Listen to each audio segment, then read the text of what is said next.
Welcome to this preview for Campervan Kama Sutra, Outback Australia with a camper trailer, 3 kids and a dog.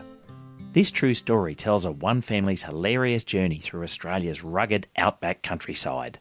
Our intrepid adventurers worked their way through numerous mishaps, including, but not limited to, an ill-advised river crossing, an inappropriately packed roof rack, and some truly horrible singing. During their journey, they stumbled across a motley assortment of characters such as a confused check-in clerk, a grey nomad with an eye for detail regarding torches, and several crazy Germans. While reading Campervan Kama Sutra, you'll not only fall in love with Australia's vast, ever-changing countryside, but you'll also delight in the tragicomedy that arrives with unerring regularity. You'll laugh until something hurts. By the way, there was no dog. Please enjoy this little sample of Campervan Kama Sutra. Prologue. I turned the ignition key. Nothing. I turned it again, a little more desperately this time. And again, nothing. Not even a tiny click. The engine was dead. Outside of the jackaroo, the river was lapping at the wheel arches, trickling muddy water in through the door cracks. The rear vision mirror reflected the mortified faces of my 3 children. In the passenger seat, my wife's taut expression was even more concerning. "It'll be fine, everybody," I lied. "It's probably just water shorting out the battery."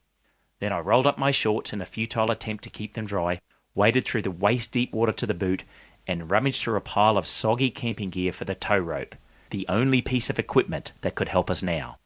Then I led my family to the river's edge to wait. We hadn't seen another car all morning. This could take a while. When I had the notion to take my family on a tour around Outback Australia in a camper trailer, it had seemed like a dandy idea. I'd shopped the concept around to family and friends to gauge their opinion of such an undertaking, and was met by an overwhelmingly positive response. "You'll have a great time. The kids will learn more on a trip like that than they'd learn at school. What an opportunity!" These types of optimistic sentiments came from everyone except one person. My wife, Kath. She had a few dozen misgivings, among which was, what if the car breaks down and we're stuck in the middle of nowhere and no one is around to rescue us? When she had raised this issue, I had done what any experienced husband does when faced with concerns of such a clearly hypothetical nature. I ignored it. For the last 2 months of our trip, my policy of targeted ignorance has served me well. I assumed that Kath had forgotten ever raising such doubts. But I could tell by her stony silence as we sat by that riverbank, staring at our partially submerged car, waiting and hoping that help would eventually arrive, that unfortunately she hadn't. Even worse, it was her birthday. Ouch.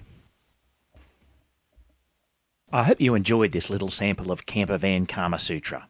If so, please grab your own copy from Audible or wherever you buy your favourite audiobook. It's also available on paperback and in ebook format from Amazon, iBooks and all the usual outlets.